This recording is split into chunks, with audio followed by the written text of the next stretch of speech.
Hello, everyone. In this video, we will explore the Mass Gospel reading for the 11th Sunday in Ordinary Time for Year A, 2026. Let us dive right into our next slide, which sets the stage for everything we are going to discuss by reading and reflecting on Matthew 9, verse 25 to 10, verse 9. The harvest and the laborers. Matthew 9:36, 10:8. At the sight of the crowds, his heart was moved with pity for them, because they were troubled and abandoned, like sheep without a shepherd. Then he said to his disciples, "The harvest is abundant, but the laborers are few. So ask the master of the harvest to send out laborers for his harvest." Then he summoned his 12 disciples and gave them authority over unclean spirits to drive them out and to cure every disease and every illness. The names of the 12 apostles are these. First, Simon, called Pitre, and his brother Andrew. James, the son of Zebedee, and brother John. Philip and Bartholomew. Thomas and Matthew, the tax collector. James, the son of Alphaeus, and Thaddeus, Simon the Canaanian, and Judas Iscariot, who betrayed him. Jesus sent out these 12 after instructing them thus: "Do not go into pagan territory or enter a Samaritan town. Go rather to the lost sheep of the house of Israel. As you go, make this proclamation: the kingdom of heaven is at hand. Cure the sick, raise the dead, cleanse lepers, drive out demons. Without cost, you have received. Without cost, you are to give." Here we have a beautiful passage from the Gospel of Matthew, chapter 9, verse 36, through chapter 10, verse 8. Picture the scene. Jesus is looking out at the crowds, and his heart is completely moved with pity. Why? Because they look troubled and abandoned, like sheep without a shepherd. In response, he turns to his disciples and says, "The harvest is abundant, but the laborers are few." He then calls his 12 apostles by name and sends them out with incredible authority to heal the sick, raise the dead, and drive out demons. He instructs them, "Without cost you have received, without cost you are to give." It is a powerful moment of calling and commissioning. And as Pope Francis frequently reminds us, this gratuitous love is the very root of our own call to mission today. Fulfilling the Old Testament. Moving to our second slide, let us look at how Jesus is actually fulfilling the Old Testament right before our eyes.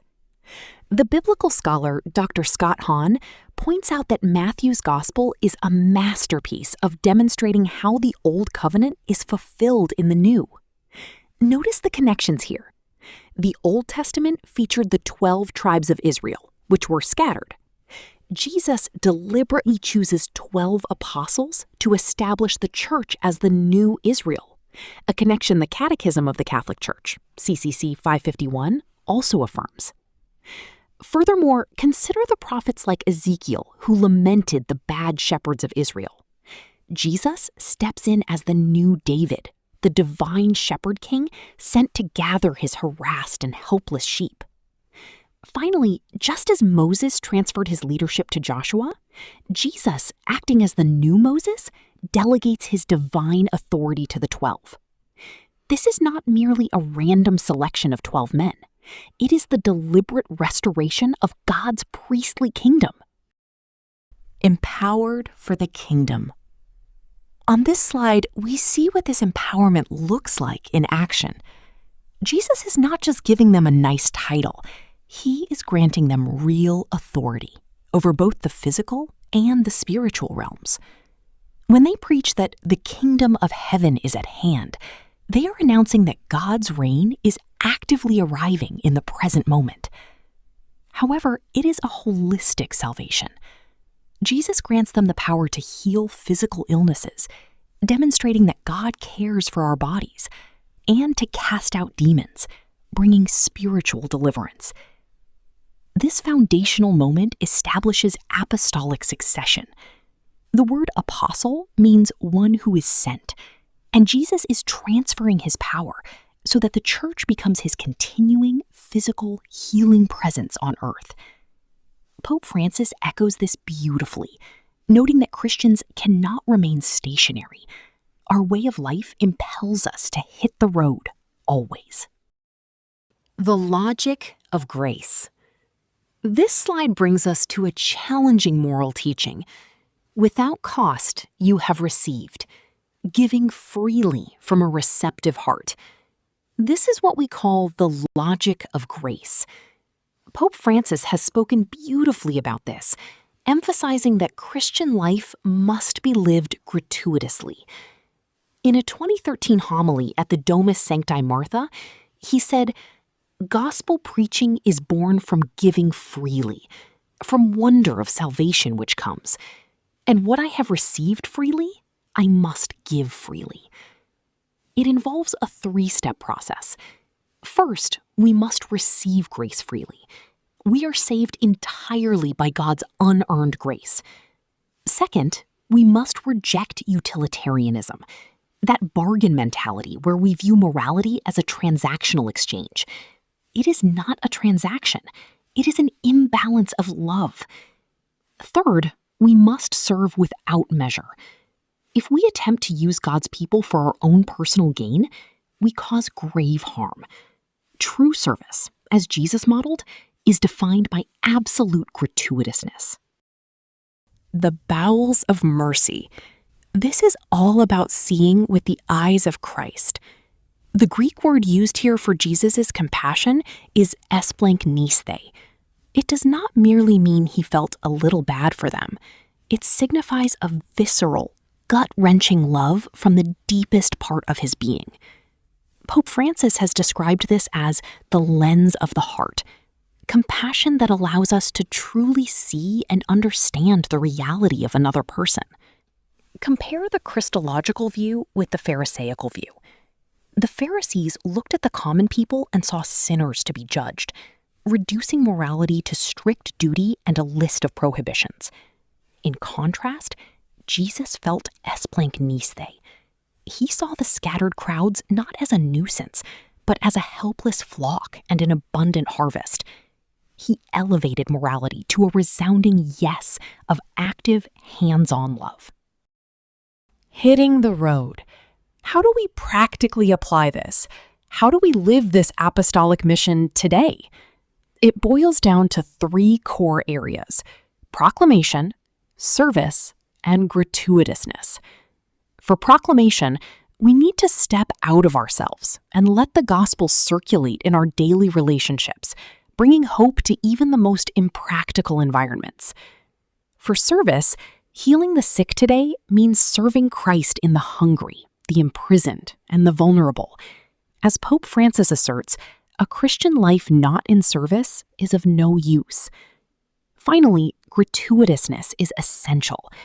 A Christian who merely stands still and guards their baptism in a safe lacks the true missionary spirit.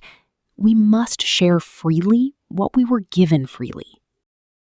The economy of the gospel. Here, we contrast the economy of the world with the economy of the gospel. The world's economy is focused on accumulating, adding, hoarding, and relying on our own wealth and human power. Conversely, the gospel economy works by subtraction, breaking, giving, and sharing. God multiplies what we subtract from ourselves. Jesus instructs the apostles to leave their baggage behind, taking no gold or silver, to teach them total reliance on God's providence. We are called to offer our littleness. Bring your 5 loaves. Perhaps it is a single prayer, a small gesture of charity, or an offered suffering. God's omnipotence performs great miracles, starting from our small, freely given gifts. Examining our generosity. Now, we transition into a time of reflection and prayer. Question 1. Do I give of myself freely without expecting rewards or recognition? Do I see myself as a disciple or merely as a volunteer? A true disciple recognizes that everything, grace, forgiveness, life itself, was a free gift from God. A volunteer might serve to build a resume or gain social recognition, but a disciple serves out of radical, self-emptying love. If you ever feel frustrated by a lack of appreciation, that is a warning sign that you might be calculating a return on your service. We must pray for the grace to give purely for the good of the other. Examining our hearts. Reflection question 2. Is my heart moved to compassion when I see people in need around me? What do I usually do? Honestly, our first reaction is often annoyance or the assumption that it is not my problem. We tend to view people as interruptions instead of a harvest. However, to possess that esplunk niste, that deep, gut-level compassion, we must ask the Holy Spirit to grant us the eyes of Christ. Pope Francis reminds us that compassion is not a passive sentiment. It is when we truly get involved in the problems of others. When confronted with suffering, we need to shift from turning away to stepping forward, whether through intercessory prayer, offering a word of dignity, or providing active physical help to the marginalized within our own community. Examining our offering. Question 3 examines our offering. What small thing do I bring to Jesus today for Him to multiply? It is incredibly easy to feel overwhelmed by the needs of the world and believe our small efforts are useless. Yet Jesus teaches the logic of smallness. Today, you can bring Jesus the little that you possess: an hour of patient listening to a lonely family member, a silent prayer offered for a difficult coworker, or even handing over your own physical exhaustion to His mercy. When we surrender our small, inadequate resources to Christ without holding back, His grace multiplies them into a feast of spiritual nourishment for others. Foundations of faith. Finally, this last slide highlights our foundations of faith. The insights we have shared today are not just pleasant ideas. They are deeply rooted in rich Catholic tradition. We have drawn from the homilies of Pope Francis on gratuitousness and compassion, the brilliant theological exegesis of Dr. Scott Hahn and Dr. Brant Pitre on Jesus as the new David and the fulfillment of the Old Testament, as well as the wonderful annotations from the Ignatius Catholic Study Bible. I strongly encourage you to explore these sources yourselves to deepen your understanding of this beautiful apostolic calling. Thank you all so much for being here and sharing this journey. May God bless you always.